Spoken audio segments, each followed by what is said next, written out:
Bonsoir à tous, chers amis. Bonsoir à tous. Nous sommes en plein Parashat Vayetze et on va voir aujourd'hui justement comment confronter les difficultés quand tout va mal, quand il fait noir, comme en hiver. Et parfois on se demande comment pouvoir faire face à l'ampleur des défis qu'une personne peut avoir dans la vie de tous les jours. Parfois c'est pas si facile. Parfois il fait noir, il fait sombre, comme maintenant en ce moment il commence à faire noir à partir de, comment on appelle ça, à partir de 3h, 4h, 4h30, 5h, et tu te dis, comment faire face? Alors c'est pas seulement le noir dans le temps, c'est le noir dans la vie de chacun d'entre nous. Parfois quelqu'un il passe un moment difficile, parfois quelqu'un il passe des difficultés, et parfois quelqu'un il se dit, est-ce que je vais réussir à surmonter la pente? Alors comme on a eu la chance la semaine dernière d'être avec nos soldats sur le front, sur la bande de Gaza, dans plusieurs bases. Je dis, quand on vient, on pense qu'on va les encourager, c'est eux qui nous encouragent. On va voir la réponse à cette question dans la paracha de cette semaine avec la prière de Ma'ariv, la prière du soir. On sait très bien que dans la religion juive, contrairement aux autres religions, la journée commence à partir de la veille. Exactement, elle ne commence pas à partir de minuit, elle ne commence pas à partir du matin. Shabbat en général, ça commence à partir de vendredi après-midi, 4h, 5h. Pareil, les fêtes, ça commence toujours de la veille, d'où on le sait, puisqu'on voit que quand Dieu a créé les 6 jours de création, à chaque fois Dieu il a dit « Vayi erev, vayi boker » et fut la nuit, et après, et fut le jour. Et donc, comme à chaque fois ça commence par la veille, on va voir quelle est cette notion, qu'est-ce qui se passe, comment ça se fait que le calendrier juif, c'est un calendrier qui commence toujours par le soir et après le matin. Pourquoi ça ne peut pas commencer comme tous les autres calendriers qui commencent le 1er décembre, le 1er janvier, pardon, ça ne commence pas la veille à 4h d'après-midi. Pourquoi dans la Torah c'est comme ça? Et on est en train de parler de ce qu'on appelle confronter les moments difficiles, qu'on parle de nos soldats qui sont en train de se battre et donner leur vie pour la protection et la victoire de la terre, de la protection de la terre d'Israël, la victoire de cette guerre qui est tellement juste. Et on voit comment ils ont cette foi, comment ils ont cette émouna, comment ils ont... Tout le monde a vu avec cette fameuse soldate qui a été libérée de ces geôliers, comme de ces otages du Hamas à Gaza, Uri Megidash, qui racontait sa mère, comme quoi la veille, elle avait fait une afrachat chala, elle n'arrêtait pas de dire Dieu je t'aime, Dieu je t'aime, Dieu je t'aime. Tout le monde te dit mais qu'est-ce que tu aimes Dieu? Sa fille elle est emprisonnée dans les mains du Hamas, c'est même pas des êtres humains, des animaux, même un animal il est mieux qu'eux. Et elle dit qu'elle aime Dieu, quel rapport? Il y a un mot qu'on dit dans la Torah sans arrêt, Ve'emunat Chabaleilot, que la émouna, la foi que nous avons en Dieu, c'est une émouna qui s'exprime parfois justement quand il fait nuit, quand il fait sombre, qui ne nous abandonne jamais. La foi ne donne pas de réponse aux questions. La foi ne vient pas donner des explications à ce qui se passe, mais elle te donne la force de pouvoir vivre avec les questions. Elle te donne cette intuition qui est plus haut que le sabot, plus haut que la compréhension. Que même des choses que tu n'arrives pas à comprendre et que tu ne peux pas comprendre, ça a l'air proche et tu as l'air d'être protégé. C'est comme un enfant qui va avec sa mère à l'hôpital et il a une piqûre. Il s'enfuit des mains du docteur pour aller vers sa mère, mais sa mère elle l'a amené ici. Quoi, sa mère fait partie des mauvais? Non, lui il est sûr que sa mère fait partie des bons. Mais il ne sait pas comment expliquer pourquoi sa mère l'a amené ici, mais il est sûr que sa mère elle est avec lui, que sa mère le protège. Pour comprendre ça, on va comprendre la notion de pourquoi la Torah elle te dit que la prière de Ma'ariv, la prière du soir, c'est Reshut. Qu'est-ce que ça veut dire Reshut?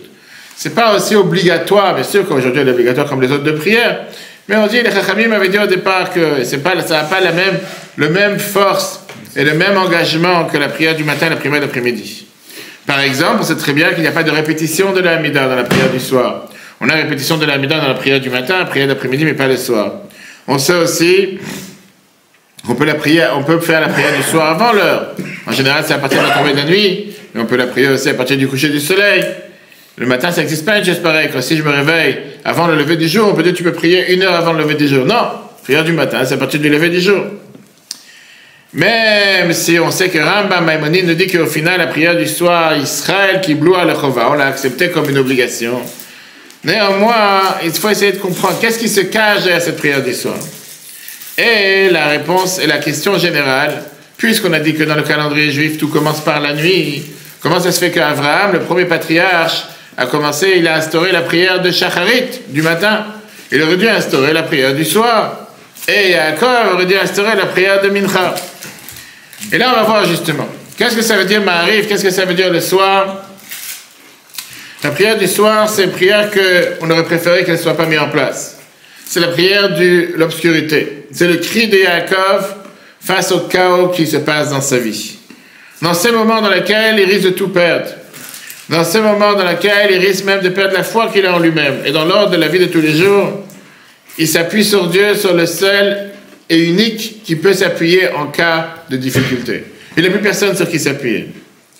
En langage chassidique, ça veut dire, la prière de Ma'ariv, c'est quoi? Ça t'amène à un niveau qui est plus haut que la logique. C'est l'amour qu'un juif il a envers Dieu, qu'il n'a pas comment s'exprimer, qu'il n'a pas quoi dire. On a vu malheureusement depuis ces massacres du 7 octobre, combien de gens nous racontent, combien ils se sont trouvés parfois à une situation tellement critique que la seule chose qu'ils criaient, c'était Shema Israël, que Dieu les aide, qu'ils font un psaume. C'est quelque chose qui est plus haut que la logique, il n'y a pas de logique derrière. Et on va voir quel est le sens de cette prière et surtout comment faire face à ces situations difficiles.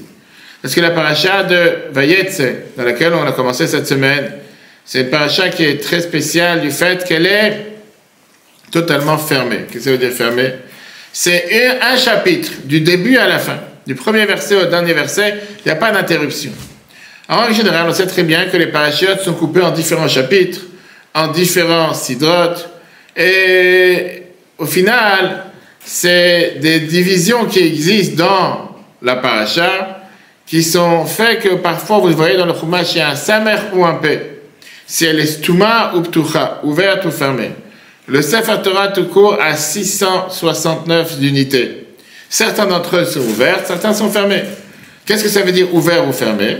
Une unité ouverte, elle commence au début de la ligne, et parfois à la fin du chapitre ou du paragraphe, il reste encore des espaces blancs, c'est pas écrit totalement, alors qu'une paracha fermée commence dans la même ligne que la paracha précédente. On laisse toujours 9 lignes, 9 lettres d'espace entre les deux. Pourquoi elle est considérée fermée? Parce qu'elle est la même, c'est une continuité entre la ligne qui commence le paragraphe et la ligne qui termine. On ne peut pas savoir si c'est un nouveau sujet ou pas. Chaque paracha en général est divisé en 12 unités, ouvertes ou fermées. La paracha Vayetze, c'est la seule de toute la Torah qui est totalement fermée. Elle commence comme une paracha fermée et elle continue comme ça toute la longueur sans distinction. Viens le Baal HaTurim, bonsoir à ceux qui viennent en avance. Le Baal HaTurim, il vient et il te dit, tu as les feuilles ici, le Baal HaTurim, il vient et il te dit, et il t'explique, fais pas tomber tout le monde. Déjà, tu viens en avance, tiens, c'est toi. Bonsoir, bonsoir, le Baal HaTurim, il vient et il te dit quoi? Il t'explique pourquoi cette paracha elle est fermée, pourquoi cette paracha elle a l'air d'être totalement enfermée, parce qu'on voit ici que Yaakov il doit s'enfuir sur sa vie. Yaakov il essaie de se protéger. On a vu la semaine dernière ce qui s'est passé avec les bénédictions dans lesquelles il a dû en ruse prendre des bénédictions de son frère et sa mère qui lui dit ton frère veut te tuer, sauve-toi, va te cacher de peur qu'il va te tuer, et on voit comment il s'enfuit pour sa vie. Il se marie en cachette, ses parents ne sont pas présents à son mariage, et comme ça il construit le peuple juif, si on peut dire de manière cachée. C'est une paracha dans laquelle il n'y a pas d'espace parce qu'il n'y a pas de manière comment respirer. Et la complexité de cette paracha, déjà elle est dans son nom dans lequel elle commence Vayetze Yaakov. Yaakov il est sorti, il s'en va. On n'a pas dit Vayeler, mais Vayetze, il sort, il abandonne Israël, l'endroit où se trouvent ses parents, et il va maintenant dans la maison de Lavan, qui est un rusé, même si c'est son oncle. Et comment il s'est fait avoir à chaque fois pour le mariage, pour le travail. Donc c'est une paracha qui, on peut dire, la paracha de tous les ennuis. C'est la paracha dans laquelle personne ne voudrait être. C'est une situation à confronter que dans la vie, chacun s'est dit, mais combien tu es prêt à souffrir? Encore une claque, et ni le mariage y va, ni le travail y va, ni ça va. Tout, ni les enfants, des parents, on voit comment les femmes étaient stériles, même si après il a eu les 12 tribus, etc. Yaakov sort de Beersheva, où j'étais la semaine dernière avec nos soldats. On était à Zayteman, qui est un des camps qui était à côté de Beersheva. Et il arrive à Haran, et le soleil commence à se coucher. Première des choses qu'il fait, on voit le premier paragraphe, il s'arrête pour dormir sur la route. Ça, c'était l'auberge de l'époque. Il n'y avait pas d'Airbnb à l'époque. Et il a ce fameux rêve. C'est quoi le rêve? Comme si ça vient le paniquer encore plus. Dans le rêve, il voit des anges qui montent et qui descendent. Qu'est-ce que tu as rêvé hier soir? Rien. Pourquoi? Comment ça se fait que tu n'as rien rêvé? On dit que tout le monde rêve, même si tu ne te rappelles pas le rêve. Tu Tu as certainement rêvé, mais tu ne t'en rappelles pas. Je m'en souviens plus. Ok, tu veux pas te dire, j'ai compris. Laurent, est-ce que tu as rêvé hier soir? Quelle image d'horreur tu as eu dans le rêve? Tu n'as pas eu d'image d'horreur. Ok, d'accord. Toi, qu'est-ce que tu as rêvé hier soir? De voiture. De quoi? Tu es en train de faire quoi? Une Formule 1? Et tu es rentré dans le mur. Non? Formule 1. Ok, en général, personne ici a rêvé des anges, je peux vous garantir. Personne n'a rêvé des anges sur une étoile, sur une échelle, qui sera de monter et descendre. Ah, bizarre. Et Dieu il vient, il lui dit la fameuse phrase je vais te protéger où tu vas, tu reviendras sur cette terre. Maintenant, comment la Torah nous raconte ce rêve? La Torah vient, elle te dit dans Bereshit chapitre 28 verset 11, Vayivga bamakom, traduction des mots, il a touché l'endroit. Vayalen Sham, il a dormi là-bas, tu vas à Shemesh parce que le soleil est en train de se coucher. Il s'est dit, tu sais quoi? Il commence à faire nuit, je vais dormir comme les paysans. Tout le temps du communisme, il commence à faire nuit, on va dormir, il n'y a pas de lumière, il n'y a pas d'électricité, on ne peut rien faire, on va dormir. Et il commence à faire jour à 3h du matin, on se met debout. Comme les vaches à la ferme. Pourquoi ils n'ont pas d'horaire, ils n'ont pas une heure fixe. Maintenant, qu'est-ce que ça veut dire? Vayiv Gabamakom, il a touché un endroit. Quel endroit tu parles? Qu'est-ce qu'il a touché? Pourquoi on dit l'endroit? Comme si on sait de quoi tu parles. Cet endroit-là. Pourquoi on ne peut pas te préciser ni où ni quoi? On a bien l'habitude de dire que c'était l'endroit le plus important du monde, dans lequel Abraham il a essayé d'amener en sacrifice Yitzhak, et c'est l'endroit dans lequel va être construit le temple. À l'époque déjà, on parle de 4000 ans en arrière, on sait très bien que dans la paracha de la Hakeda, c'est écrit Vayar et Amakom Merachok, il a vu l'endroit de loin. Dans la paracha Ré, c'est écrit l'endroit que Dieu il va appeler Amakom. Et Yaakov il termine en disant clairement Achen Ze Beit Elokim, c'est certainement la maison de Dieu. Veze Shar HaShamayim, c'est la porte du ciel. Vers la Torah, elle nous dit qu'est-ce que ça veut dire Vayivga? Il a touché cet endroit, il est arrivé là-bas par hasard, si on peut dire. Même si on sait très bien que dans la Torah, il n'y a pas d'hasard, c'est la providence divine. C'est-à-dire ce dévoilement qu'il a eu dans sa vie est venu de manière totalement soudaine. Comme si c'était un dévoilement d'en haut. Il n'a pas cherché Dieu. Il n'a pas pensé un instant à se poser la question comment Dieu est proche de lui. C'est le hasard des choses. Il n'a pas pensé que là-bas, il allait trouver Dieu. Et Jacob, il s'élève du rêve et il dit la fameuse phrase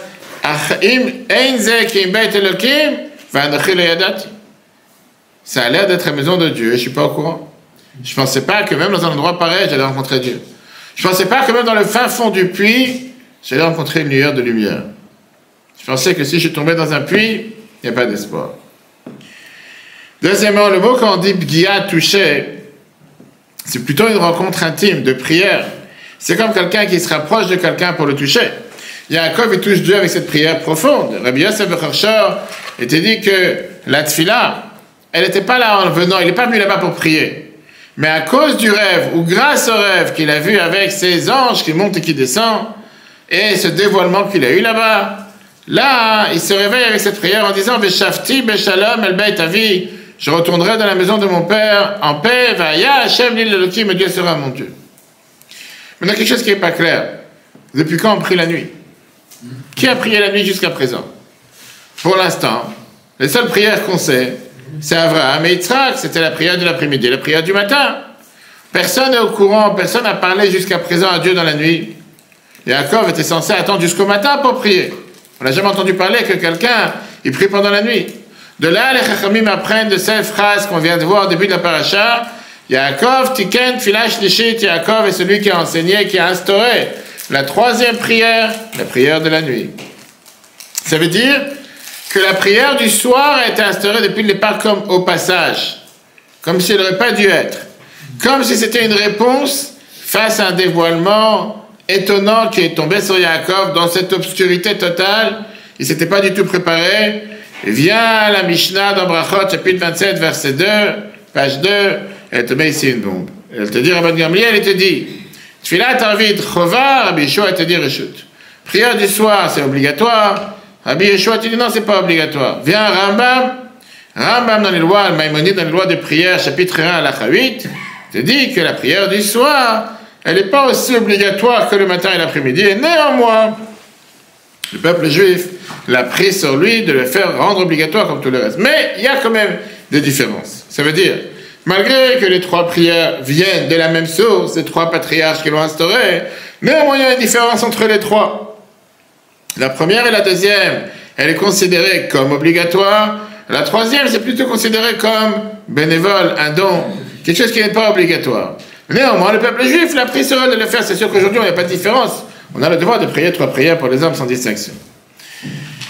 Et d'où on sait cette différence, Rambam te dit la suite, c'est la raison pour laquelle il n'y a pas de répétition de la Hamida dans la prière du soir. Et c'est pour ça que, puisqu'elle n'est pas obligatoire, on ne va pas demander de faire une répétition pour ne pas faire des bénédictions en vain. Ok. C'est pour ça que si c'est la veille de Shabbat, tu peux faire entrer Shabbat plus tôt, tu peux prier la prière du soir depuis le coucher du soleil. Pareil, la Arvit, la prière du soir de Motzei Shabbat, on peut la prier déjà pendant Shabbat, etc., etc. Alors la question est la suivante. Quel est le moment dans lequel quelqu'un a le plus besoin de prier? Quand tout va bien ou quand tout va mal? Quand il fait tout jour ou quand il fait tout nuit? C'est souvent la nuit. Hein. Ouais, souvent la nuit. Ouais. On voit quelqu'un qui a expérience. Ouais. Ceux qui sont dans la nuit, ils voient comme ça, ils voient la lumière de la lune, ils entendent les animaux, les hiboux. Tu sais, quand j'étais en Russie, en Ukraine, tu regardes, tu es en train de conduire, et tout d'un coup, tu as 2 grands hiboux devant moi sur la route comme ça. Ils regardent avec des yeux comme ça, ils ne bougent pas. Tu te demandes qu'est-ce que tu fais. Sérieux, tu les vois avec les yeux comme ça, c'est comme des phares. Voilà, debout comme ça, c'est dans les petits villages. Tu es en train de conduire, 2h, 3h du matin, on allait d'endroit en endroit là-bas, en Russie, quand tu conduis. C'était des courts chemins. Des courts chemins, c'était 12 heures, 15 heures, ça c'était la norme. 30 heures, 40 heures, ça c'est la norme, tu vois. Bref, c'est des trajets à ne pas finir. Il fallait aller le jour, la nuit, pour aller de ville en ville. J'ai peut-être ces hiboux comme ça dans la route, ils te regardent, et ils ne bougent pas. Qu'est-ce que tu veux faire? Tu sors, il n'y a pas un chat, tu sors dans la rue, de la voiture, tu entends que des bruits de tous les animaux possibles et imaginables. C'est les sauterelles, les trucs, tu entends, et tu vois la lune. Et c'est comme ça que tu peux prier. Et avec ça, je te raconte pas les mécaniciens russes qui te mettent les mains dans le capot pour voir parce qu'il y a un phare qui manque, il y a quelque chose. Sans rien voir, ils t'arrangent quelque chose qu'il faut arranger, bref. Pourquoi je te raconte ma vie? Parce que tu dis des fois tu te dis, il fait tellement noir, tu te dis, mais laisse tomber quoi. Comment il peut faire tellement noir et tu te dis que c'est pas le moment de prier maintenant. Tu vas prier quand il fait jour, quand tu es enfant, pas quand tout est noir. Maintenant, la question elle est comment le peuple juif peut transformer cette prière en obligatoire si c'est pas obligatoire depuis le départ. Vient le Pnei Yeshua a été dit qu'on a un débat. Le débat est très très intéressant, c'est un débat. Est-ce que et pourquoi on prie tout court? Est-ce qu'on prie parce que les patriarches ont instauré la prière? Ou est-ce qu'on prie parce que ça remplace le sacrifice? Vas-y. Parce que remplace le sacrifice, on ne peut pas faire autant. Nous alors ça n'a rien à voir avec les patriarches alors? C'est les deux. Qu'est-ce que ça dit les deux? Il faut prier parce que c'est les patriarches qui l'ont fait. Alors la réponse, c'est un débat dans la Gemara. Il y en a qui te disent que les prières, c'est les patriarches qui les ont instaurées. Il y en a qui te disent que c'est grâce au sacrifice. Shacharit et Mincha, c'est pour les sacrifices du matin, le sacrifice d'après-midi. Arvit, c'est pour les morceaux de sacrifice qui n'ont pas eu le temps de consumer sur le feu pendant la journée et qui terminaient aussi la nuit. Maintenant, au final, le tamid, qui était le sacrifice quotidien, c'était obligatoire. Si tu ne l'as pas amené, tu ne peux pas avancer. C'est une des raisons, c'est très bien comment le temple a été détruit le 17 Tammuz, parce que c'était le moment qu'on n'a pas pu amener les sacrifices du tamid, qu'à la place de faire monter deux moutons sur la muraille de Jérusalem qui était encerclée, ils ont fait monter 2 porcs qui sont très peu dans la muraille, ils n'ont pas pu amener les sacrifices, et c'est comme ça que ça a commencé à tomber la muraille de Jérusalem. Ça on peut voir sur Torah.fr les cours de 3 semaines. Maintenant, puisque la suite, le fait que les sacrifices n'ont pas encore totalement été consumés, c'est pas grave. En 2 mots, l'essentiel, c'est qu'ils soient consumés dans la journée. Le reste, c'est la fin de la journée. C'est pour ça que la prière de Marie n'est pas aussi la même importance que le premier. C'est pas important. Mais celui qui te dit que ça dépend des patriarches, il n'y a pas de différence. 3 patriarches, on ne dit pas que Abraham et Yitzhak ont plus de valeur que Yaakov.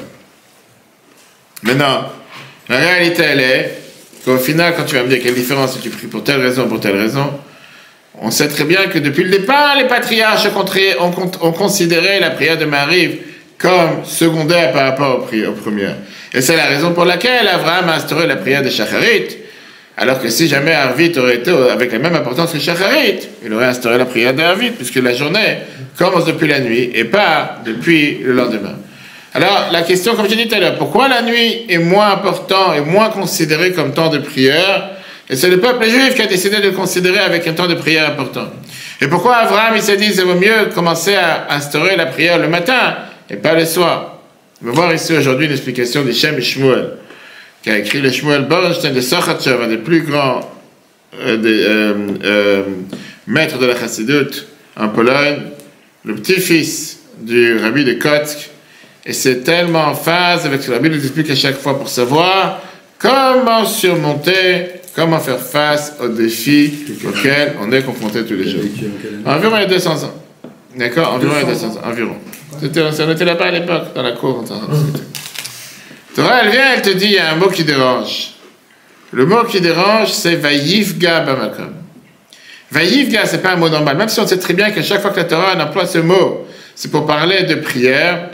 Mais Vayifga, c'est quoi? Vayifga veut dire toucher. Traduction. C'est comme si Yaakov, il rencontre Dieu par hasard. D'accord? Il trouve Dieu lorsqu'il l'a le moins cherché. Dans une difficulté qu'il n'a pas pensé que Dieu se trouve là-bas. C'est l'endroit où tu pensais le moins pour pouvoir trouver Dieu.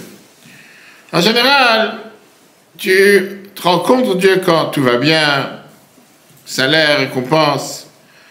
En général, quand les choses se développent comme il faut, tu dis, ah, c'est magnifique. Regarde, le soleil s'est levé, il y a un Dieu sur terre. Il fait nuit ce soir, c'est magnifique. Torah te dit clairement, on a l'habitude de lever les yeux vers le ciel, Shema Israël. C'est le fait de pouvoir lever les yeux et te dire, Rehoum Ibaraël, et regarde qui a créé tout ça. Le verset te dit, la guide Baboker Chasdech a raconté la louange de Dieu le matin. En deux mots, quand il fait matin, quand le soleil est clair, là tu te lèves, tu dis merci Dieu. C'est magnifique. Tu respires, tu marches, tu bouges, tu dis, ah, tout marche comme il faut. Mais dès qu'il commence à faire nuit, dès qu'il commence à faire noir, dès qu'il commence à faire sombre, là tu es totalement perdu. Tu te dis que Dieu ne peut pas être en phase avec le chaos, avec les catastrophes. Comment Dieu a pu laisser faire une telle chose le 7 octobre? Ça, c'est le thème de la conférence que je donnais à Bruxelles dans 2 semaines, si Dieu veut. Le chaos, c'est quelque chose qui te fait savoir comme si tu restais tout seul. Qu'apparemment, Dieu est parti à un rendez-vous, il t'a oublié. C'est pas normal, il y a quelque chose qui ne va pas. Quand la voiture démarre le matin, quand il fait froid, tu dis non, c'est normal. Mais dès qu'elle ne démarre pas, tu commences à insulter tout le monde de tous les noms. Et ta femme, et la voiture, et le garagiste, et la marque. Tu commences à t'énerver contre tous. Pourquoi? Et c'est le débat que j'ai eu quand j'étais à New York la semaine dernière avec le Kinos. J'avais donné un cours à une trentaine de femmes françaises qui habitent là-bas. Et on parlait sur qu'est-ce qui est normal. Et j'avais un débat avec 2 femmes qui étaient assises à ma droite. Et je leur disais, c'est pas normal que tu parles. C'est pas normal que tu vois. C'est pour toi, dans ta tête, puisque tu connais pas quelque chose de différent. C'est tout à fait normal de parler. Le problème, c'est que ça devient pas normal quand tu parles pas. J'ai dit, mais quand on voit ce que la Torah nous dit avec le peuple juif qui a grandi dans le désert, que pendant 30 ans, 40 ans, ils ont grandi avec le pain qui tombe du ciel. Ils voulaient un pain au chocolat, ils voulaient des chaussons aux pommes. Ils ouvrent la porte, il y a le pain au chocolat qui tombe du ciel. Ils ont su que ça. Va raconter à un enfant qu'il faut prendre un grain de blé, et il faut planter dans la terre, et il faut faire de la farine, et il faut mettre dans le four. J'ai jamais entendu une chose pareille. Si je sors de la maison, je dis pain au chocolat, ça tombe. Rien d'autre. Alors je prends l'inverse. C'est toujours d'actualité. Ouais, le pain au chocolat qui tombe du ciel. Non. Où tu vois ça? Dans quel film tu vois ça? On appuie sur un bouton, puis ça arrive encore. Au final, il y a la fatigue. Non, j'avais dit ça, tu t'imagines une génération entière qui a grandi dans le désert, qui ont 40 ans. Ça veut dire que tu prends des enfants qui ont 20 ans, qui n'ont jamais connu autre chose, et que maintenant ils partent du désert. Et avant de rentrer dans le désert, Yeshua il a dit, chers amis, demain il n'y a plus rien qui tombe du ciel, et ça il est fermé. Maintenant tu veux manger quelque chose, prends du blé, va le planter, attends que la pluie elle tombe, attends qu'il pousse comme il faut. Et ça va prendre du temps, que le blé pousse, jusqu'à ce que, une fois que le blé il a poussé, tu vas pouvoir le moudre, faire de la farine, mettre dans le four, et peut-être que, et va savoir si la récolte va arriver. Là, il te regarde avec des yeux bizarres. Tu dis, mais qu'est-ce que tu racontes? Jusqu'à présent, à chaque fois qu'on a mangé du pain, on a toujours fait la bénédiction. Que Dieu l'a fait sortir du pain du ciel. Tout d'un coup, tu m'inventes quelque chose du pain, t'es pas normal. Je dis, ça, c'est le débat, qu'est-ce qui est normal ou pas. La norme, c'est que puisque tu es habitué à quelque chose, c'est normal. Mais tu oublies que c'est pas normal, parce que c'est pas indu. Parce que comme tu as grandi de cette manière, pour toi, c'est ce qui est normal. Alors qu'on devrait se rappeler à chaque instant que le même bon Dieu qui t'a fait sortir du pain du ciel à chaque instant, le même bon Dieu t'a fait sortir du pain de la terre. Mais c'est pas normal. Il n'y a aucune normalité dedans. Parce que ça peut chaque instant s'arrêter. Le pain ne peut pas sortir de la terre. Comme il ne sort pas du ciel. Yaakov, il rencontre Dieu dans cet endroit-là. Il fait nuit. Yaakov lui-même, avant de mourir, on verra ça dans quelques semaines, dans Vayechi, il résume c'est quoi sa vie. Et il dit la phrase suivante, quand il parle à Pharaon, il lui dit « Me'at veraim ayu yemesh nechayai » Il n'est pas mort à 10 ans, plus de 127 ans. Et il dit ma vie était très courte et très mauvaise. Yaakov, il va dans un endroit du début de sa vie. Quand tu fais le parcours de Yaakov, tu fais le film qui sort en salle en décembre, et il te raconte du début de sa vie jusqu'à où on en tient que des soucis, que des galères. Il n'y a rien qui va comme il a prévu. Il y a à peine quelques jours, on a vu la semaine dernière, avant même d'arriver aux souffrances de Lavan, avant même d'arriver aux souffrances qu'il a subies avec Yosef qui a disparu de sa maison. On ne parle pas de tout ça. Ça, c'est déjà plus tard. On parle jusqu'à où on en tient aujourd'hui. Il y a quelques jours, il devait tromper, ruser son père pour recevoir la bénédiction. Alors que la Torah te dit que Yaakov, c'est quelqu'un qui est un homme simple, qui est assis dans les tentes, qui ne s'est jamais levé de la maison d'études. Tout d'un coup, il doit mettre les fourrures de son frère et il doit se faire passer à son père comme si c'est un Esav. Il doit ruser son père pour obtenir ce qui lui est dû de manière tout à fait droite et juste. Après cette faute, arrive la punition. Et Esav, il décide de lui faire ce qu'on appelle un contrat de mort. Il est obligé de s'enfuir pour pouvoir fonder une famille.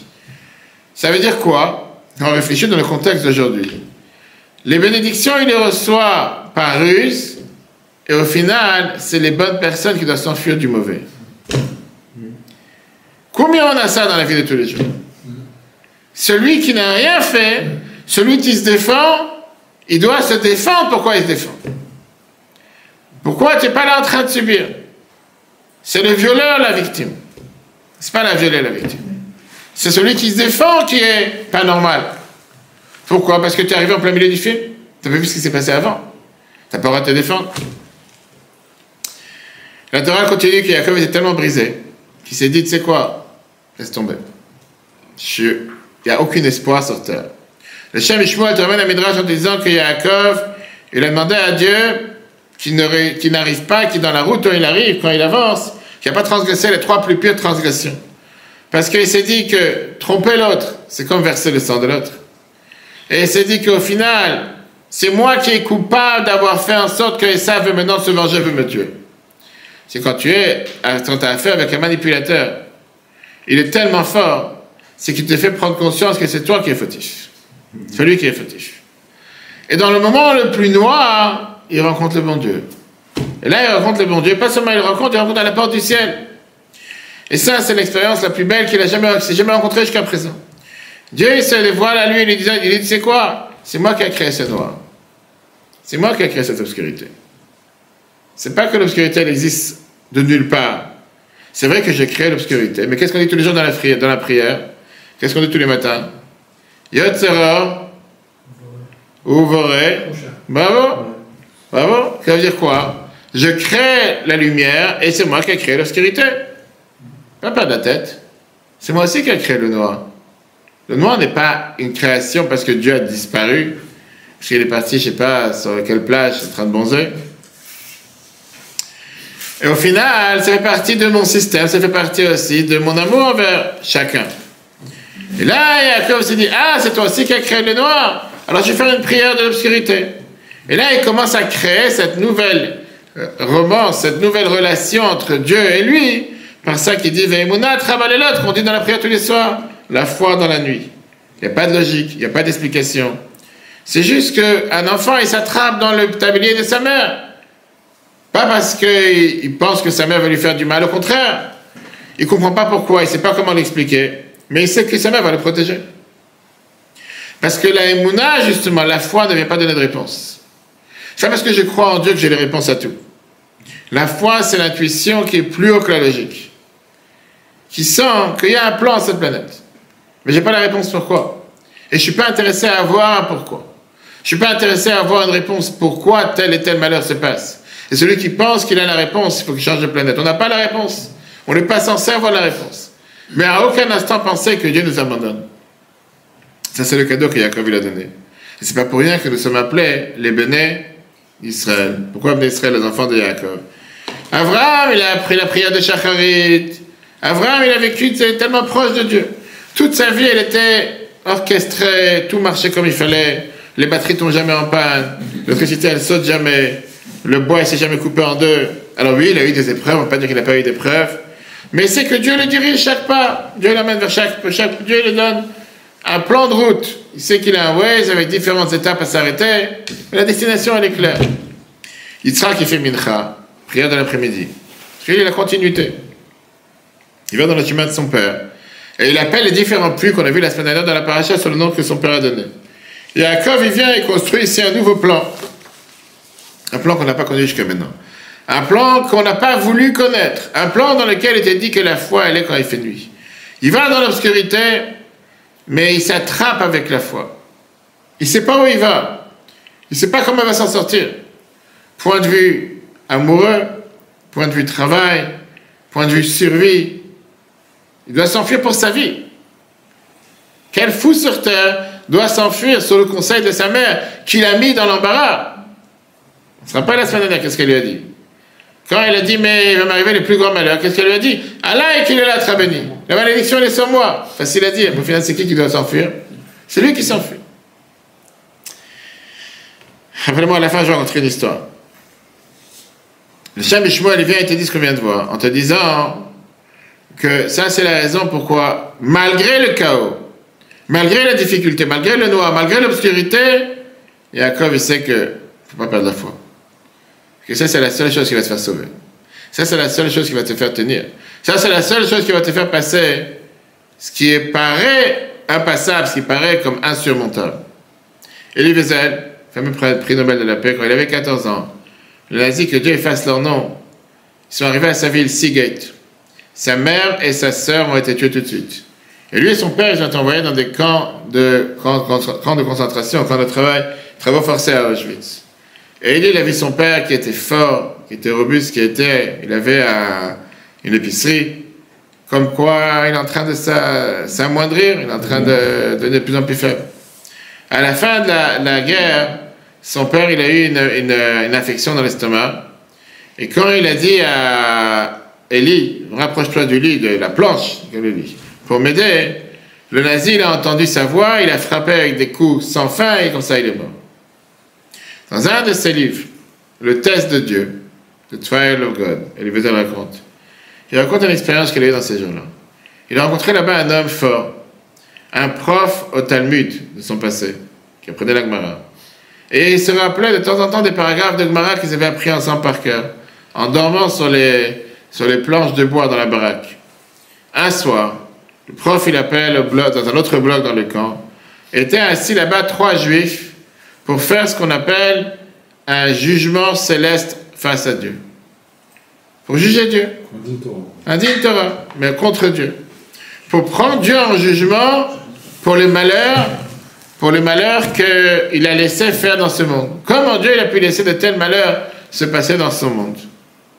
Élie a été choisi pour être un des témoins du crime, un des témoins accusateurs, et pour raconter dans sa courte vie les différents massacres qu'il a vus avec ses propres yeux. Le jugement a duré plusieurs nuits. Et on a entendu plusieurs témoignages, comme il se passe dans n'importe quel jugement. On a eu plusieurs preuves. À la fin, le tribunal a décidé qu'il n'y a aucune justification pour les malheurs que passe le peuple juif et que Dieu doit les terminer, doit arrêter ces massacres immédiatement. Et là, il y a un silence dans la pièce. Un des juges lève sa tête. Il dit, il vient de sortir 3 étoiles, maintenant il faut prier Maariv. Maintenant il faut prier la prière du soir. Ils se sont mis debout tous ensemble pour prier Maariv à ce même Dieu qu'ils ont rendu coupable il y a un instant pour les plus grandes culpabilités, pour les plus grands crimes qui sont passés jusqu'à maintenant. Ils ont commencé à prier. Ça, c'est l'histoire qu'il raconte. Maintenant, il demande la question suivante. Quel type de Maariv c'était? Tu viens de dire que Dieu est coupable pour tout ce qui vient de se passer, comment il a pu laisser cette chose se passer. Qu'est-ce qu'ils ont pensé, ces juges, quand dans la même prière ils disent que Dieu il est gomel, chassadim, tovim, ou mevi goel, ivnei venem, que Dieu il fait de grandes bontés et il amène un libérateur à ses petits-enfants. C'est pas un mensonge. Mais ça, c'était le Maariv que Yaakov il a instauré. Yaakov il a instauré ce Maariv avec cette foi qu'il y a des liens qui sont beaucoup plus forts que la logique. Et il y a des horizons que la logique, la conscience n'est pas capable de comprendre. On ne peut pas comprendre. Maintenant, on va répondre à la question qu'on a demandé au départ, pourquoi la prière de Maariv, elle est reshut officiellement, au départ, elle n'était pas obligatoire. Et pourquoi elle prend sa force du fait que le peuple juif l'a accepté sur lui. Parce que la prière de Marie, c'est la sorte de prière qu'on n'a pas envie d'instaurer. Tu n'as pas envie de te trouver dans une situation pareille. Tu ne cherches pas à être dans une situation noire. Mais quand il y a des souffrances et quand l'exil est tellement long, automatiquement, ça devient la prière naturelle du peuple juif. Pas parce que je t'ai ordonné de le faire, mais c'est comme une foi solide que tu ne peux pas briser. Si tu demandes à quelqu'un depuis le départ, est-ce que tu veux être dans des situations catastrophiques, à part les fous, ils ne te diront pas non, ils ne te diront pas oui. Tu as des fous que depuis le départ, ils vont te dire, je cherche à être dans les endroits les plus fous sur terre. Voir si je vais m'en sortir. Et parfois, ils ne s'en sortent pas. Mais quelqu'un normal, il ne veut pas. Ça, maintenant, c'est la raison pourquoi il y a Abraham, il a commencé la première prière avec Shacharit. Abraham, il a vécu dans un monde que tout est beau, tout est rose. La vie d'un bok echazdecha. Il fait jour, tout est magnifique. Facile à dire merci Dieu. Abraham, il n'a pas eu besoin d'instaurer une prière quand il fait nuit. Parce que depuis le départ, il a rencontré la lumière. Tout va bien. Mais nous, le peuple juif, nous sommes le peuple de Yaakov, le peuple de Yaakov, qu'il a établi, qu'il a créé, qu'il a fondé le peuple juif en exil, loin de sa maison, loin de son pays natal, loin de ses parents, etc. La prière de Shacharit, ça c'est notre prière. C'est la prière qui vient refléter l'effort de chacun d'entre nous. Le Rabbi ramène le fameux débat qu'il y a justement, qui est en rapport avec la halakha. Comment fonctionne l'ordre des prières journalières? Est-ce que ça commence de Ma'ariv hier soir et ça termine à Mincha? Ou bien ça commence de ce matin Shacharit et ça termine à Ma'ariv? Et c'est une question halachique, pourquoi? Quelqu'un qui a oublié de prier une prière, il a oublié de prier Shacharit ou Mincha. On dit que la prière d'après, il doit prier deux fois la Mida pour rattraper la prière qu'il a manquée. Si quelqu'un il a oublié de prier Mincha, on dit qu'il doit prier 2 fois Ma'ariv pour compléter la prière précédente. Mais si Ma'ariv vient commencer une nouvelle journée de prière, en quoi ça peut compléter la prière que tu n'as pas ratée dans l'après-midi? C'est-à-dire un autre jour. Alors on te dit qu'il doit prier, est-ce qu'il doit prier 2 prières ou bien non? Il va prier 2 fois Ma'ariv comme une demande de miséricorde, comme si c'est un don, c'est pas obligatoire. On voit ça dans la Mishnah Brachot, chapitre 4, verset 1. D'un côté, la Mishnah, elle te dit Filat hashachar atratzot. La prière du matin, tu peux la prier jusqu'à la mi-journée. La prière de Mincha jusqu'à la tombée de la nuit. La prière de la nuit, il n'y a pas de limite, tu peux prier toute la nuit. De l'autre côté, l'Agmara Brachot, page 26a, te dit le contraire. Ta'avalo itpalel Mincha. Quelqu'un qui s'est trompé, qui n'a pas prié Mincha, qu'est-ce qu'il doit? Il a prié Ma'ariv 2 fois. Si quelqu'un s'est trompé, il n'a pas prié Ma'ariv le soir, il prie Shacharit 2 fois. Parce que c'est le même jour, c'est écrit il fait nuit et il fait jour. Mais de Mincha Ma'ariv, c'est déjà un autre jour. Et la fameuse règle qu'Avayom Batel Korbanot, c'est le jour où il est passé, le sacrifice il est fini. Ou bien on va dire non, que puisque la prière c'est demander de miséricorde de Dieu, quand tu veux tu pries, il n'y a pas de souci. Maintenant, comment ça se fait que la Gemara elle te dit que l'ordre des tfilot c'est quoi? L'ordre de la tfila, c'est de Ma'ariv à Mincha. En te disant que sinon c'est un décalage d'une journée. Dans le temple, les prières c'était matin, midi et soir. C'était pas du soir, quand les sacrifices, on a dit tout à l'heure, c'était matin, midi et soir. Tout à l'heure tu m'as dit que les prières c'est pour compenser les sacrifices. C'était pas les sacrifices d'abord le soir, après le matin et midi. Il faut savoir ce que tu veux. Ou tu vas de matin, midi et soir, ou tu vas de soir, matin, midi. Oui. Ça compensait. Le soir, en fait, on a dit tout à l'heure qu'il y avait des restes. Mais c'était les restes de la journée. Oui. Les restes de ce qu'on a fait ce matin et midi. Pas les restes de hier soir. Mais du coup, comme c'était des restes, peut-être que ça reste encore avec toi, ça enchaîne. Encore une fois, les sacrifices que tu faisais la journée dans le temple, c'était quoi? Matin, midi. Et les 2 sacrifices qui n'ont pas assez brûlé dans la journée, ils continuent à brûler le soir. Donc quand est-ce que tu es le premier sacrifice de la journée? Matin. Donc les prières, ça aurait dû être matin, midi et soir. Pas soir, matin, midi. Il y a quelque chose qui n'est pas clair. Rami te dit, c'est quoi la réponse? Dans le temple, il y avait la lumière. Dans le temple, il faisait jour. Oui. Le temple était là pour éclairer le monde entier. On dit qu'au contraire, c'est la menorah, les lumières de la menorah qui éclairaient le monde. La divinité, elle était tellement simple, le monde était tellement comme quelque chose de nouveau. Donc la prière, c'était une preuve d'attachement envers Dieu sans limite. Donc les prières pouvaient venir du matin au soir. La lumière, c'était une continuité du matin jusqu'au soir. À tel point que la lumière qu'il y avait dans le temple éclairait jusqu'à l'est qu'il y avait à Hebron, qui était beaucoup plus loin. De l'autre côté, un juif qui prie et qui demande à Dieu ce qu'il a besoin, Il prie parce qu'il a une certaine obscurité, il a un certain manque, il a certaines difficultés. Dieu lui paraît lointain. Il ne voit pas les miracles qu'il y avait dans le temple. Et donc c'est pour ça qu'il prie de la nuit au matin. Parce qu'il fait appel à Dieu de l'obscurité, en espérant que Dieu lui sorte de cette obscurité. Et au fur et à mesure, il sort de cette obscurité. C'est ce que la Bible dit ça dans l'Écoute 35, versets 26 et 29. Et donc c'est la raison pour laquelle aujourd'hui, pas comme dans le moment du temple où il y avait la lumière qui éclairait, malheureusement on ne voit pas cette lumière. Et combien de Juifs qui souffrent, qui demandent à Dieu jusqu'à quand cet exil? Quand est-ce que cet exil va disparaître? Pourquoi le peuple juif il souffre? C'est des questions qu'on a le droit et qu'on doit demander. Automatiquement on ne peut pas commencer du matin. Parce qu'on ne commence pas dans un moment où il fait jour. On commence dans un moment où il fait nuit. Pour ça que la première prière qu'on prie aujourd'hui c'est quoi? La prière du soir, avant la prière du matin. La Gemara Brachot, page 1-5, te dit la même chose dans la Mishnah. Rabbi Elazar ben Azariah, il te dit, j'ai l'air d'avoir 70 ans, je n'ai pas encore mérité qu'on dise les Yetziat Mitzrayim dans la nuit, jusqu'à ce que Ben Zoma, il est venu et il a dit, il faut se rappeler les jours de la sortie d'Égypte toute ta vie, et on dit ça dans la Haggadah de Pesach, Yemechayecha, toute ta vie c'est les jours, Kol Yemechayecha, tous les jours de ta vie c'est la nuit. Et le Chachamim te dit, ça fait allusion au jour de Mashiach. Qu'est-ce que ça veut dire? On dit que le jour où Rabbi Elazar ben Azariah est devenu le dirigeant de la Yeshiva, il y avait un grand débat par rapport à la manière comment Rabban Gamliel il enseignait. Rabban Gamliel était quelqu'un qui était très rigoureux. Et les Chachamim ils ont dit, on va donner le pouvoir, la direction à Rabbi Elazar qui était beaucoup plus jeune. Mais que son arbre généalogique était beaucoup plus important. Il venait de Ezra à Sofer. Rabbi Elazar, il va voir sa femme, et sa femme lui dit, écoute mon cher, mais quel âge tu as? Il dit, j'ai 18 ans. Mais qu'est-ce que tu penses qu'on va prendre un jeune de 18 ans pour gérer le peuple juif dans la situation la plus critique après la destruction du temple? Et voici qu'il se lève le matin, il se fait un petit vieillard. Il a l'air d'être vieux. Tout d'un coup, il a eu comme 18 poils blancs qu'on passait dans la barbe. Il commençait à avoir une barbe blanche.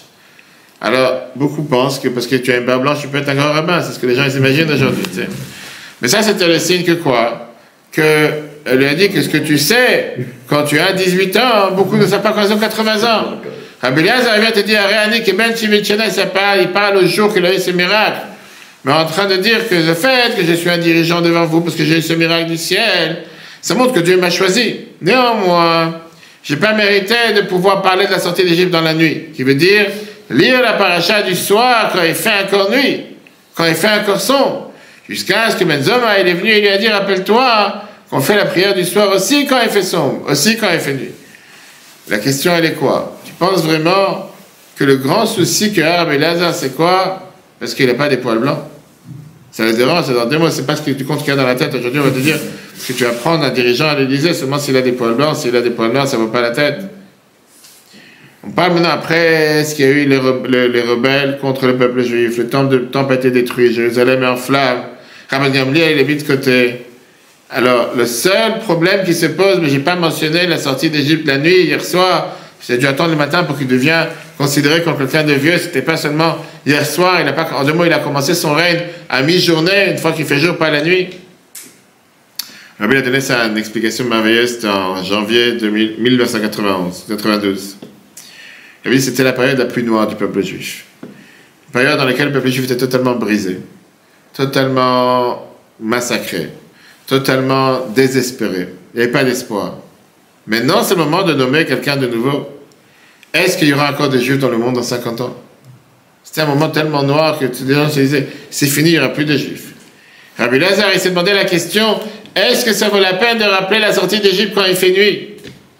À quoi ça sert quand tout est noir, quand tout est sombre, quand tout va pas, quand c'est tellement difficile, quand tu vois pas l'espoir, de te rappeler encore une fois que Dieu nous a fait sortir d'Égypte et donc, il continuera à nous faire sortir d'Égypte. Laisse tomber, c'est fini, il n'y a pas d'espoir, à quoi ça sert? Est-ce que tu peux parler de délivrance quand la situation est catastrophique? Est-ce que tu peux parler de délivrance quand il y a de tels massacres? Jusqu'à ce que Ben Zoma vient te dire que non, malgré les difficultés, on se rappelle la sortie d'Égypte. Pourquoi? Non, parce qu'on se rappelle, quand est-ce qu'on est sorti d'Égypte? Au milieu de la nuit. Juste quand il fait nuit, pas en pleine journée, au milieu de la nuit, c'était justement après une centaine d'années, 86 ans de difficultés, 86 ans dans laquelle le sang était coulé, des enfants juifs, comme si on était totalement déconnectés, comme si on pensait vraiment que quoi? Qu'il n'y a aucun espoir. Et qu'est-ce qui se passe?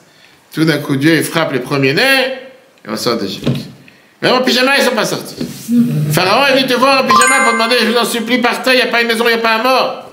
Qui aurait pensé un instant qu'elle allait se passer une telle chose? Dans le moment le plus noir, c'était le moment dans lequel il n'y avait aucune raison d'y croire. Et c'est néanmoins à ce moment-là que tout a changé. Pourquoi? Parce que le noir, l'obscurité, c'est aussi une création divine. Et c'est une des manières comment Dieu y crée, à travers le noir, le chemin pour la délivrance. Donc, Rabbi Eliezer ben Azariah vient et te rappelle la vie des Chachamim qui te disent que même quand Mashiach va venir, on va se rappeler la sortie d'Égypte. Pourquoi? Pour se rappeler que la Géoula future, la rédemption va être née à travers le noir, dans les fins fonds de l'obscurité. À travers l'obscurité, parfois est née la lumière. Et ça, c'était le rôle d'un dirigeant du peuple juif. Qu'en étant nommé en tant que nation, en étant nommé en tant que dirigeant du peuple juif, il est capable de surmonter toutes ces difficultés, de surmonter toutes ces épreuves, et de se dire, de ne pas perdre de vue. C'est pas parce que maintenant il y a un tunnel et il fait noir, c'est-à-dire qu'il n'y a pas la lumière au bout du tunnel. Pas parce que maintenant il fait sombre, pas parce que maintenant que les moments sont difficiles, qu'il faut se dire, Dieu nous a abandonnés, il est resté à l'avant du tunnel, il n'est pas rentré dans le tunnel. Non! Malgré et surtout parce qu'il y a un moment noir, Dieu il est présent encore plus que d'avant. Pourquoi et comment, j'ai pas d'explication. Mais grâce à cette foi, on mérite d'être libéré. Et c'est surtout la preuve qu'à chaque fois qu'il y a eu un moment difficile, on a réussi à surmonter encore plus et encore mieux que ce que c'était avant. La même manière que ça s'est passé avec Yaakov, la même manière que ça s'est passé à la sortie d'Égypte, la même manière que ça s'est passé à travers 3000 ans d'histoire du peuple juif. C'est sûr que ça se passera aussi de nos jours. Que Dieu fasse que nos soldats aient toute la réussite possible et imaginable avec la plus grande victoire. Que tous les blessés soient guéris et que tous les otages soient libérés. Et qu'on puisse partager toujours que des bonnes nouvelles. Ce mois de Kislev, la fête de Hanouka, ne pas oublier le miracle dont j'ai parlé aux soldats la semaine dernière, dans tous les discours que j'ai eu dans les 4 bases. Que Hanouka, c'était quoi? Le peu nombreux dans les mains des très nombreux. Qui aurait pensé à l'époque que les Maccabiades allaient surmonter toutes ces armées grecques et tous ces gens qui... Il n'y avait pas de logique derrière. Les Romains qui étaient à l'époque pour pouvoir massacrer, tuer le peuple juif. Et néanmoins, on est là, et eux, ils sont peut-être dans Wikipédia. Et encore. Le cours en replay sur Torah.fr. Très bonne journée à tous, si Dieu veut, à la semaine prochaine.